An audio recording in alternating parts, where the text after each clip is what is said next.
One thing that I've noticed with MakerBot Method X is the unbelievable accuracy of the print is unlike anything I've really seen in a 3D printer, even close to this price point. My name is John Benskin, and I'm a high school teacher and Science Olympiad coach at Boca Raton Community High School. A small project that we have recently been working on is just building a small wheeled vehicle. And this was just a product of the fact that they came together, designed something on the board, sat down, designed it in the computer, and then were printing it relatively quickly.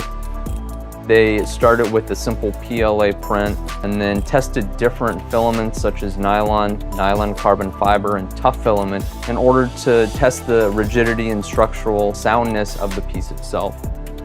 With the simple swap of the extruder and the filaments, we are immediately printing with the same accuracy and speed as any of the others. What we find is that carbon fiber is lightweight, but yet its structural rigidity is really incredible.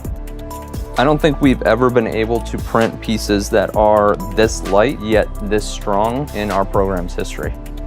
We are excited to see what's next for the Method X. With the continual release of new filaments, we know that we're going to be printing new and unique designs for years to come.